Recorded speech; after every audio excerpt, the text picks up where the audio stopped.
नमस्कार।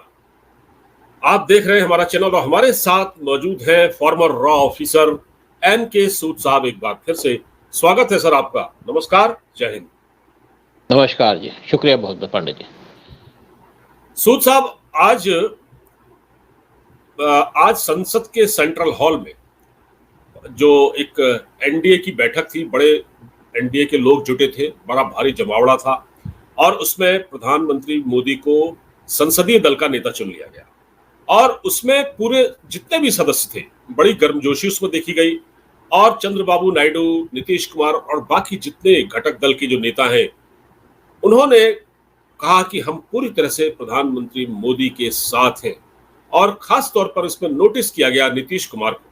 नीतीश कुमार, क्योंकि आपको मालूम है पार्टियां बदलते रहे हैं, पाला बदलते रहे हैं, लेकिन आज नीतीश कुमार ने जो बात कही वो वाकई सुनने लायक थी और उसका एक झलक मैं पहले आपको दिखा देता हूं, उसके बाद हम आगे बात करते हैं। मैं आपको दिखाना चाहता हूं वो नीतीश कुमार का जो उन्होंने आज बोला है। ये एक मिनट बस, ये आप देखिए। 10 साल से ये प्रधानमंत्री हैं और फिर प्रधानमंत्री होने जा रहे हैं और इन्होंने पूरे देश की सेवा की। अब पूरा भरोसा है कि जो कुछ भी बचा है अगली बार ये सब पूरा कर देंगे और जो भी हर राज्य का है, और हम लोग पूरे तौर पर सब दिन इनके साथ रहेंगे और पूरे तौर पर जो कुछ भी है आज जिस तरह से भी ये करेंगे बहुत अच्छा है। और आप जान लीजिए कि कुछ लोग, हम लोगों को तो अब लगता है कि अगली बार जो आप आइएगा ना, तो इस बार हम देखें कि कुछ इधर उधर कुछ जीत गया है, अगली बार सब हारेगा, हमको पूरा भरोसा है। ये सब बिना मतलब का बात बोल बोल करके क्या किया है? और ये सब कोई काम किया है? उन लोगों ने आज तक कोई काम नहीं किया, देश की कोई सेवा नहीं की है। लेकिन आपने इतनी सेवा की है और उसके बाद इस तरह से हुआ है, तब इस बार फिर जो मौका मिला है, तो इस मौका के बाद आगे अब उन लोगों के लिए कोई गुंजाइश नहीं रहेगा, वो सब खत्म हो जाएगा। देख लीजिए सर, ये नीतीश कुमार बोले हैं और नीतीश कुमार ने बहुत कुछ कहा है, तो ये मैंने छोटा सा एक आपको सुनवा दिया उन्होंने क्या कहा है। तो इस पर आप क्या कहेंगे सर? देखिए, इससे एक बात उन्होंने क्लियर कर दी जी कि जो 10 साल में हुआ, पीएम मोदी ने बहुत कुछ किया और ये कह दिया उन्होंने क्लियरली, बाकी किसने कुछ नहीं किया। और इन्होंने जो कुछ कहा मन से कहा, इज्जत से कहा। पीएम मोदी की इज्जत है। देखिए, पीएम मोदी की सबको इज्जत है जो देश की परवाह करते हैं। जिनको देश से दुश्मनी हो वो पीएम मोदी की इज्जत नहीं करते, ना वो देश की इज्जत करते हैं, ना देश के लोगों की इज्जत करते हैं। और जिस तरीके से नीतीश कुमार ने कह दिया, पीएम का हौसला बढ़ गया। और जो लोग यहाँ पे बातें कर रहे थे कि नीतीश कुमार का डाउटफुल है, पलटी मार जाते हैं, वो बात खत्म हो गई। इसी तरीके से जो चंद्रबाबू नायडू हैं, उन्होंने भी अपने सारे एमपी से कहा कि वो दिल्ली में प्रेजेंट रहें यहाँ की मीटिंग के लिए। तो एक बहुत क्लियर मैसेज दे दिया इन्होंने कि पीएम मोदी के साथ है। देखिए, पीएम मोदी पावर में रहे, पीएम मोदी ने किससे नफरत नहीं की। पीएम मोदी ने 80 करोड़ लोगों को फ्री राशन दिया और इन्होंने कहा सबका साथ सबका विकास। लेकिन अब देश का विकास होगा। और जो लोग ये झूठ बोल करके, यानी कि लोगों को कहा तुमको 1 लाख रुपया मिलेगा तो तुमको वोट दो, एक पूरा का पूरा सर्टिफिकेट भी दे दिया उन्होंने, रसीद दे दी। तो एक बहुत बड़ी धोखा किया आपके राहुल गांधी की पार्टी और राहुल गांधी। और दूसरी बात ये थी कि जो इन्होंने इशू उठा दिया अयोध्या के अंदर, जिस तरीके से इन्होंने उस इशू को गलत तरीके से प्रेजेंट किया कि यहाँ पे कॉन्स्टिट्यूशन चेंज होने वाला है, और जो बेअकल वाले लोग हैं वो उनकी बातों में आ गए। और मैंने जैसे पहले कहा था कि अगर यहाँ पे एक थोड़ी सी गलती ना की होती, यानी कि एक कॉर्नर छोड़ दिया, शायद ओवर कॉन्फिडेंस की वजह से, या जिस तरीके से इन्होंने मायावती को इग्नोर किया, अगर मायावती को मिला लेते तो यूपी के अंदर 80 में से 70 से ज्यादा सीटें बीजेपी को मिलती। 40 सीटों का इन्होंने नुकसान कर लिया यूपी के अंदर, और कुछ और जगह भी इनको उसका नुकसान झेलना पड़ा होगा। लेकिन मुझे लगता है कि अब ये दोबारा ऐसी गलती नहीं करेंगे। और जो यहाँ पे विभीषण बैठे हैं बीजेपी के अंदर, कुछ लोग बैठे हैं बीजेपी के अंदर जिन्होंने राजस्थान और महाराष्ट्र में इनको नुकसान पहुंचाया। यहाँ पे जो मर्जी बात कहें, जो नुकसान इन्होंने पहुंचाया उसकी भरपूरी करनी पड़ेगी। कि मैं आपकी आशा अपेक्षाओं को पूरी करने में, परिश्रम करने में कोई कमी नहीं रखूंगा।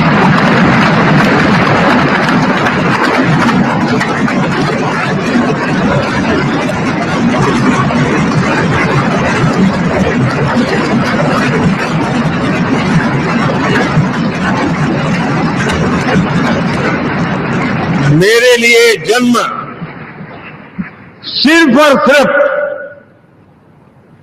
वन लाइफ वन मिशन, और वो है मेरी भारत माता।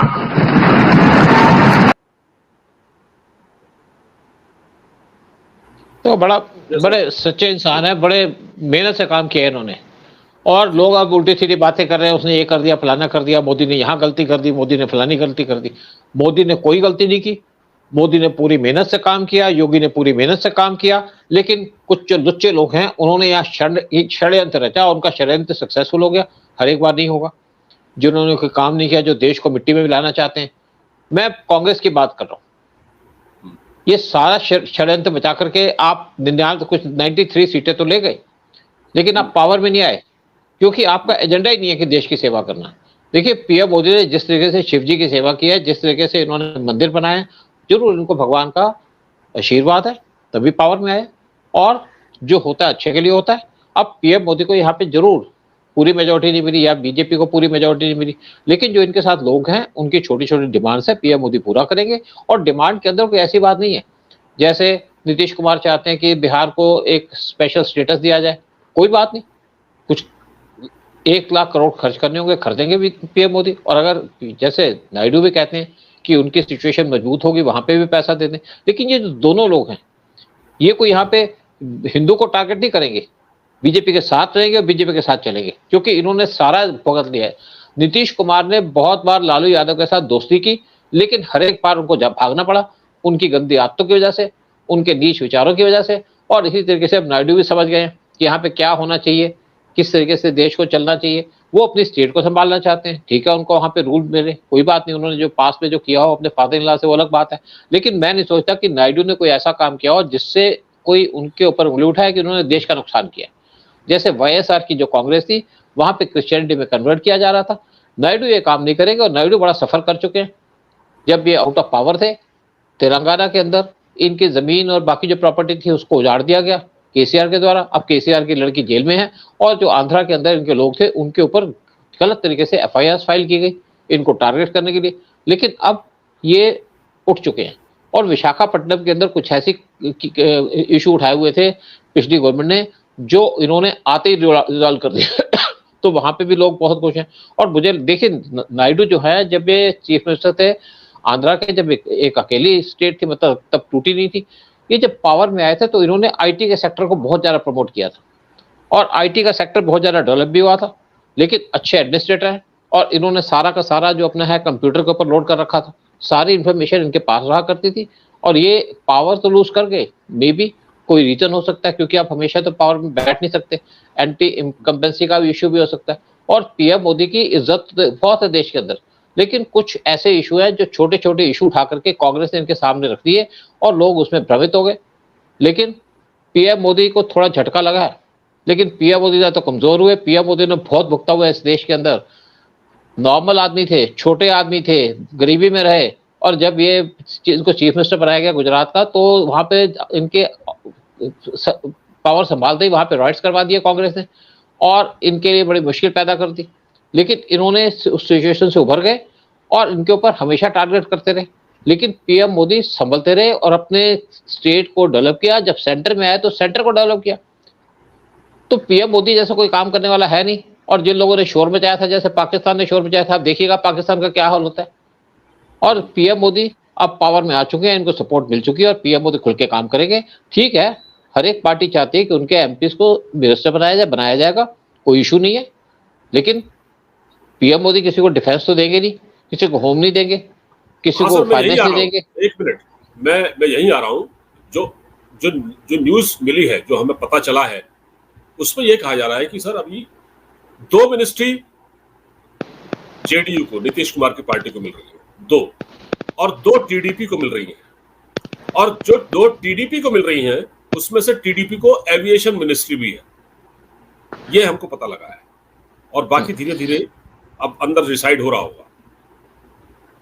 देखिए, ऐसा है कि जो एविएशन मिनिस्ट्री था इसका बड़ा बुरा हाल था। जब सिंधिया को यहाँ पे उन्होंने बीजेपी ज्वाइन की तो उनको एविएशन का इंचार्ज दिया गया और उनको पीएम मोदी ने एक स्पेशल काम दिया था कि एयर इंडिया को लाइव करना है, क्योंकि ये लॉस पे चल रही थी। और उनको एक काम दिया गया था कि इसको टाटा को हैंडओवर करना है। उन्होंने इसको प्रॉपर तरीके से टाटा को हैंडओवर कर दिया। और एविएशन मिनिस्ट्री का हाल किसने पूरा किया? प्रफुल्ल पटेल जब यहाँ के मिनिस्टर थे एविएशन के, मनमोहन सिंह के टाइम में, तो उन्होंने जो प्रॉफिट के रूट्स थे वो दे दिए थे दाऊद की कंपनी को, जिसमें दाऊद की इन्वेस्टमेंट थी। उसी की वजह से एयर इंडिया डूब गई। लेकिन अब एयर इंडिया के ऊपर बहुत बोझ था और टाटा उसको लेकर के खुश भी है और उसको चला रहे हैं अच्छे से। और उन्होंने 450 प्लेन्स का भी ऑर्डर दे दिया यूएस और फ्रांस से। तो अब एविएशन मिनिस्ट्री के अंदर अगर कोई भी आदमी टीडीपी का इसको कंट्रोल करेगा, संभालेगा, तो कोई इशू नहीं है। मुझे लगता है कि जो उनके पास भी बहुत से कॉम्पिटेंट आदमी हैं और वहाँ पे नायडू भी उसको देखेंगे। पीएम मोदी साहब ने हर एक को वॉच करते ही हैं कि और डायरेक्शन भी देते हैं साथ में, तो इशू कोई नहीं है एविएशन मिनिस्ट्री का। जैसे मैंने कहा कि 4 मिनिस्ट्री, एक तो आपकी finance ministry, home ministry, foreign ministry और डिफेंस मिनिस्ट्री, वो बीजेपी के लोगों के पास रहेगी। और मुझे लगता है कि यहाँ पे कोई इनका लीडर भी चेंज नहीं किया जाएगा, जिसके पास जो मिनिस्ट्री है वो रखी जाएगी। फाइनेंस मिनिस्ट्री की मैं डेफिनेट नहीं कह सकता, लेकिन होम मिनिस्ट्री, फॉरेन ऑफिस और साथ में डिफेंस, ये तीनों संभालेंगे जो यहाँ के तीनों लोग बैठे हैं। और बाकी देखा जाएगा।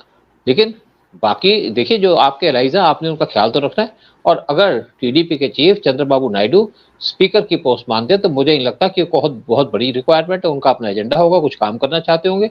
लेकिन सर डिप्टी स्पीकर मिल रहा है उनको, डिप्टी स्पीकर। हाँ, तो ठीक है, हाँ ठीक है, इसमें कोई इशू नहीं है। और देखिए, दूसरी बात है कि ये देखिए, अभी इनके बीजेपी ने टीम बना रखी थी, राजनाथ सिंह की, आपके होम मिनिस्टर की, अमित शाह की और साथ में नड्डा की, कि ये 3 लोग बैठ करके डिस्कस करेंगे अपोजिशन के साथ या इनके एलाइज के साथ किसको कौन कौन सी मिनिस्ट्री दी जाए।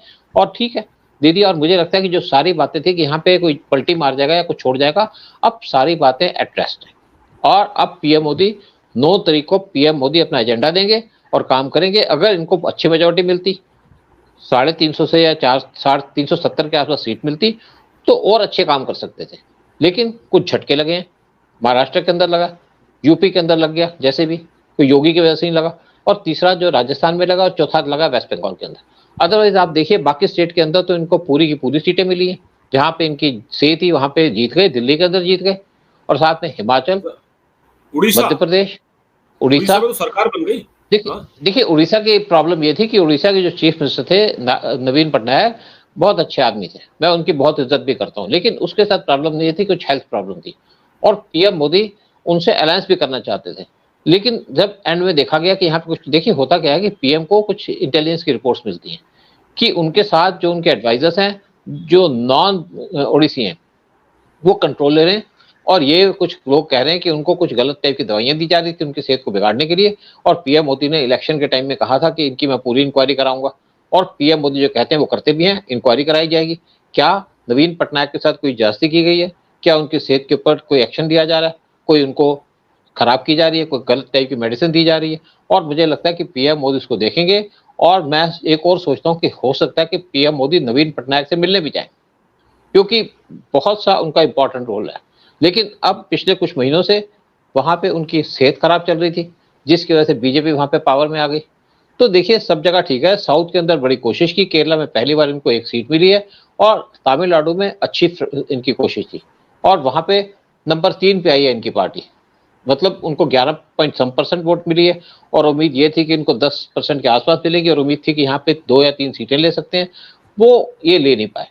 लेकिन बहुत ज्यादा एफर्ट की पीएम मोदी ने, और आप देखिएगा पीएम मोदी का नेक्स्ट जो मूव है, 3rd टेन्योर, एक बम्बास्टिक टेन्योर होगा इनका, क्योंकि सिर्फ ये वेट कर रहे थे कि इनको प्रॉपर सपोर्ट मिले, और सपोर्ट मिल गई। और अब इनका 3rd टेन्योर स्टार्ट होगा, और पाकिस्तान को एक चैलेंज होगा कि तुम अब बाज आ जाओ, नहीं तो तुम्हारा बंटा धार कर दिया जाएगा। ये पहला काम होगा, और फिर बाकी पीएम मोदी से बेटर कौन जानता है कि क्या करेंगे, कैसे करेंगे। एक सवाल मन में ये आ रहा था कि Nitish Kumar sir railway minister भी रहे हैं और उन्होंने रेलवे को ठीक ठाक चलाया था, तो हो सकता है कि डिमांड कर सकते हैं रेलवे की। देखिए, डिमांड कर सकते हैं कि अगर खुद आए तब बात है जी। देखिए, क्या था कि जब लालू प्रसाद के टाइम में रेलवे नुकसान में चल रही थी, रेल में नौकरी देकर के यहाँ पे भर्ती करके यहाँ पे काम चलाया जा रहा था, पैसे खाए जा रहे थे। जब नीतीश कुमार आए तो रेलवे को ठीक किया इन्होंने। यहाँ पे मेन प्रॉब्लम क्या थी कि जैसे रेल की वैगन कोई सामान लेके जाती है और वापस खाली आती थी, तो उसको रीएडजस्ट किया, रीएडजस्ट करके जो खाली वैगन आती थी वापस, तो उसके अंदर कोई और सामान लेके आ जाते थे। तो ये काम करने से रेलवे को फायदा हुआ, रेलवे का जो बजट था वो इम्प्रूव हुआ। तो नीतीश कुमार ने एडमिनिस्ट्रेशन तो अच्छी दिखाई है। और देखिए, बिहार में रहे हैं तो ठीक है, कुछ तो कमियां रही हैं, लेकिन नीतीश कुमार के ऊपर तो कोई एलिगेशन नहीं है, करप्शन की एलिगेशन नहीं है। हाँ, ये पीएम बनना चाहते थे या वाइस प्रेसिडेंट बनना चाहते थे, लेकिन इनको इनकी जो सांस तब रुकने लगी जब इनके बातें नहीं मानी गई। और जब इन्होंने अलायंस किया आरजेडी के साथ, तो इनको सांस आने में दिक्कत हुई और तब भी मोदी के पास आया। और देखा पीएम मोदी का काम कि 10 साल में पीएम मोदी ने कैसा किया, उसी चीज को रिपीट किया कि आप जो करना चाहे करिए। ठीक है, इन्होंने कहा अग्निवीर को आप रिव्यू करिए, वैसे भी अग्निवीर को रिव्यू करने का काम स्टार्ट हो रहा है कि उसके अंदर कुछ चेंजेस लाई जा सकती हैं, कुछ इंप्रूवमेंट लाई जा सकती हैं। और अग्निवीर को मुझे लगता है कि लाने का पर्पज यह है कि वार हमारा नहीं होता रोज, वार कभी कभी होता है। और अगर हम इतने ज्यादा सैनिकों को यहाँ पे उनको पेंशन देंगे, सर्विस देंगे, उसके पेंशन देंगे, फिर आदमी जो बूढ़ा हो जाता है तो वो खुद काम भी नहीं कर पाता उस टाइप से। तो इसका पर्पज यह है कि लिमिटेड टाइप के लिए इनको जॉब दिया जाए और साथ में जॉब क्रिएट किए जाए और लोगों को जॉब मिले। और जब ये ट्रेंड आदमी जाएंगे तो बाकी जगह ये काम कर पाएंगे, पैसा भी दिया जाएगा इनको। तो इसको रिव्यू करने की बात है, गवर्नमेंट इसको रिव्यू कर रही है। एक मैं किसी कर्नल से बात हो रही थी मेरी, उसने कहा जी मैं आपके प्रोग्राम में आना चाहता हूँ, करना चाहता हूँ, अग्निवीर को प्रमोट करना चाहता हूँ। फिर मुझे कहते हैं परमिशन लेनी पड़ेगी ऊपर से, लेकिन शायद दे नहीं पाए। अग्निवीर एक अच्छी चीज है और इसको समझा भी सकते हैं। अगर नीतीश कुमार कोई डाउट है तो उनको बता सकते हैं कि क्या अग्निवीर का रीजन है, क्यों लेके आए हैं। और जब इनको अंदर की बात पता चलेगी तो सपोर्ट करेंगे और गवर्नमेंट के साथ चलेंगे।